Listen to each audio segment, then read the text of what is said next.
ये काम अगर सही ना हुआ तो आपका घर का बेड़ा गर्क हो जाता है। जो घर आपका 50 साल चलना है वो 10 साल भी नहीं चलता, वो उस वक्त सीपज आएगी, आपका घर खराब हो जाएगा।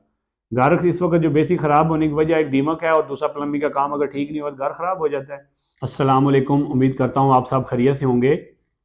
आज की वीडियो स्पेशल मेरे उन दोस्तों के लिए है, उन लैंडलॉर्ड के लिए या उन क्लाइंट्स के लिए है कि जब भी वो घर की कंस्ट्रक्शन शुरू करते हैं तो कंस्ट्रक्शन के टाइम ऐसी टीमें सेलेक्ट करें कि जो अच्छा काम कर सकती हों, जो ड्राइंग के मुताबिक और जो क्वालिटी का काम कर सकती हों। हम लोग करते ये हैं कि हम एक छोटी सी एक मिसाल देता हूँ मैं आपको। एक 5 मरले का हम घर अगर बनाते हैं, इस टाइम जो अभी 2023 की जो इस वक्त की जो रूटीन है, 5 मरले का घर अगर आप बनाते हैं पाकिस्तान के किसी भी मकाम पे, छोटे से शहर से लेके बड़े शहर तक, अगर आप 5 मरला का घर बनाते हैं, मतलब कि 5 मरले का मतलब है 1200 से लेके 1500 स्क्वायर फुट का एरिया। अगर आप डबल स्टोरी घर बनाते हैं, उस पे जो इस वक्त जो कास्ट आएगी वो आप तकरीबन अप्रॉक्सीमेटली 50 लाख से लेके 75 लाख तक आपकी कॉस्ट आती है। वो डिपेंड करता है उस इलाके के मुताबिक, आपकी रिक्वायरमेंट के मुताबिक, आपकी जो मटीरियल लगाया उसके मुताबिक। इससे ऊपर भी जा सकते हैं। मैं एक मिनिमम बजट में रह के एक छोटे शहर से लेके बड़े शहर तक बात कर रहा हूँ।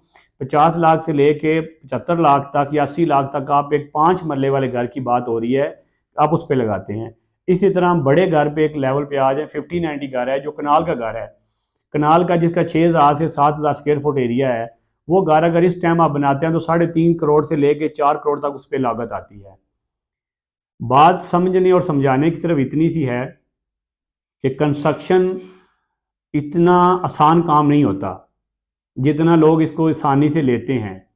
जब आपने एक छोटे घर पे 75 लाख रुपया लगा दिया और बड़े से बड़े मैक्सिमम नॉर्मल एवरेज में एक जाएंगे कनाल के 2 कनाल 5 कनाल 10 कनाल बनाने वाले कैटेगरी में 5-10% लोग हैं। बाकी पाकिस्तान की जो मेजॉरिटी है, जो एक आबादी है उसके मुताबिक छोटे से छोटा घर लोग बनाते हैं तो 5 मरले का वो मिनिमम बना ही लेते हैं। उसकी एक टोटल पूरे पाकिस्तान को अगर करें, दो हिस्सों में डिवाइड करो तो 50% लोग छोटे घर बनाते हैं। उससे कुछ 10% 10 मरले वाले बनाएंगे, 10% आपके 15-20 मरले वाले बनाएंगे या कनाल वाले बनाएंगे। इससे इस तरह ना मुख्तलिफ कैटेगरीज हैं। छोटा घर बहुत ज़्यादा बनता है, बड़ा घर नॉर्मल उस हिसाब से उसकी स्ट्रेंथ या उसकी स्टेजेस वाइज उसकी रेशो कम होती है। हर हर शहर में हर मकाम पे मुख्तलिफ कैटेगरी घर बनते हैं। बात का सिर्फ करने का मकसद ये है कि जब आप लोग एक घर की कंस्ट्रक्शन शुरू करते हैं, आपको पता है कि हमारी इतनी लागत आती है, तो उस लागत आपके माइंड में होती है, आपका बजट होता है। तो उसमें मसला ये पैदा होता है कि जब आप लेबर रेट काम करवाते हैं, लेबर रेट कॉन्ट्रैक्टर हायर करते हैं, या लेबर रेट पे काम करवाते हैं, या विद मटेरियल काम देते हैं, या आप मैनेजमेंट पे काम करवाते हैं, तो आप उस वक्त 2-3 लाख 4 लाख की वजह से एक अच्छी टीम सेलेक्ट नहीं करते। जो टीम आपके घर को अच्छी तरह यूटिलाइज करे, आपकी मटेरियल की बचत करे, आपका काम ठीक करे। अगर लेबर रेट पे आप काम दे रहे हैं किसी बंदे को जो रेट आपको कम दे रहा है, आपको क्या पता कि कल वो काम आपका ठीक करेगा। आप एक अच्छी टीम को काम दें जो काम को समझते हो, काम को टेक्निकल तरीके के मुताबिक अच्छे तरीके से कर सकते हो। खुदा न खास्ता आप किसी ऐसे बंदे को काम देते हैं कि जी वो बंदा रेट ज़्यादा था उसका, अब हमने एक अच्छे बंदे को या एक बंदे को लो रेट पे काम दे दिया। पहली बात होती है कि जो लो रेट पे काम देता है कि 50% ये होता है कि वो लोग काम छोड़ के भाग जाते हैं। उसके बाद जो रह जाते हैं काम करते हैं, उनसे ढांचा ख़राब हो जाता है। ढांचे को ठीक करते करते वो प्लस्तर पे इतना ज़्यादा मटेरियल लगा देते हैं, प्लस्तर सीधा टेढ़ा टूढ़ा कर चले जाते हैं। प्लस्तर जब हो जाता है फिर आगे छोटे छोटे ऐसे मसाइल हैं कि मैं अगर बताने पे आऊँ तो काफ़ी मेरे दोस्त नाराज़ हो जाएंगे।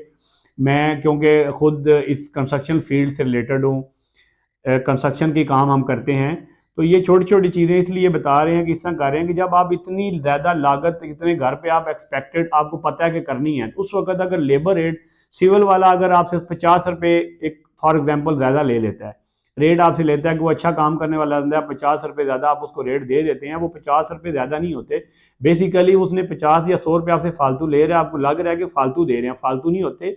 वो उसकी जो काम की क्वालिटी है, उसकी काम की जो करने का तरीकाकार है, उसकी सुपरविजन है, अगर सारी चीज़ों को आप देखें तो उसका इतना ज़्यादा वहाँ पे प्रॉफिट नहीं होता। फ़ायदा क्लाइंट को ये होता है कि अगर उसका डेली का, अगर आप एक अज्यूम करें कि एक डेली का एक नॉर्मल जो काम करने वाला बंदा है वो आपकी चीज़ें ज़ाया करना शुरू कर दे, डेली की अगर एक तगारी मसाला ही आपका ज़ाया कर दे, या आप ईंटें आपकी ज़ाया कर दें, या आप काम करने का ढांचा बनाए उसमें दीवार टेढ़ी बना दे, या वो दीवार टेढ़ी हो जाएगी उसको ठीक करने के लिए उसके ऊपर 2-3 इंच वो मसाला लगा दे। तो इस तरह की सिचुएशन पे आपको अगर पता हो इन चीज़ों का तो आप पे क्या गुजरेगी। कोशिश ये करें कि जब भी आप घर का काम करवाते हैं, जब किसी को कॉन्ट्रैक्ट देते हैं, सिविल कॉन्ट्रैक्टर ऐसा देखें कि जो काम अच्छे तरीके से कर सकता हो। 19-20 चीज़ों में चल जाती है, पर इतना ज़्यादा भी ना हो कि वो कल आपके घर का, आप लेबर रेट पे काम देते हैं वो स्ट्रक्चर ख़राब कर दे, फिर वो जो स्ट्रक्चर के बाद उसको सीधा करने पे आपका जो मटेरियल लगेगा, आपका प्लस्तर एक दीवारों पे ज़्यादा चढ़ेगा, वो आपकी कॉस्ट आपको नज़र नहीं आ रहा क्योंकि वो हिडन होगी, आपको चीज़ें नज़र नहीं आ रही होती। उसमें ये होगा सीमेंट आपका ज़्यादा लग जाएगा। इस वक्त जो मार्केट का रेट है 1150 रुपये सीमेंट का रेट है। रेत अगर आप लेने जाएँ मार्केट में तो रेट इस वक्त जो गाजी की रेत या लानसपुर की, सॉरी, गाजी की रेत या चिनाब की रेत, या आप लोकल जो अच्छी रेत बारीक रेत यूज़ करते हैं 50-60 हज़ार रुपये का डंपर आ रहा है।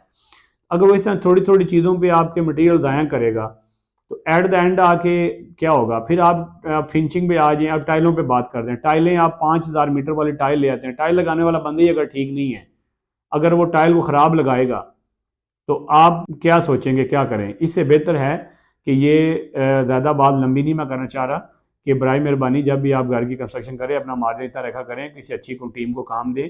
इसके बाद आपका इलेक्ट्रीशियन का काम है। इलेक्ट्रीशियन आप अच्छा देखें, अगर को 5-10 रुपये आपको महंगा इलेक्ट्रिक पूरे घर में, अगर 10 रुपये इलेक्ट्रीशियन आपको महंगा मिल जाए तो 60 हज़ार का फ़र्क आएगा कनाल के घर पे। अगर आप प्लम्बर अगर थोड़ा सा अगर आपसे रेट 5-10 रुपये ज़्यादा ले रहा है, अगर काम उसकी क्वालिटी चेक करे, अगर 5-10 उसको ज़्यादा दे ले, क्योंकि प्लम्बर पूरे घर की बुनियाद है, वो प्लम्बिंग के काम पे होती है। प्लम्बिंग के काम अगर सही ना हुआ तो आपका घर का बेड़ा गर्क हो जाता है। जो घर आपका 50 साल चलना है वो 10 साल भी नहीं चलता, वो उस वक्त सीपज आएगी, आपका घर ख़राब हो जाएगा। घर इस वक्त जो बेसिक ख़राब होने की वजह एक दीमक है, और दूसरा प्लम्बिंग का काम अगर ठीक नहीं हुआ तो घर ख़राब हो जाता है। इसी तरह सारी टीमें हैं, पेंट का काम है, इलेक्ट्रीशियन का काम है, प्लम्बिंग का है, लकड़ी का काम है। लकड़ी वाला अच्छा कारपेंटर काम करके देगा तो आपको पता चलेगा अच्छा काम किया है।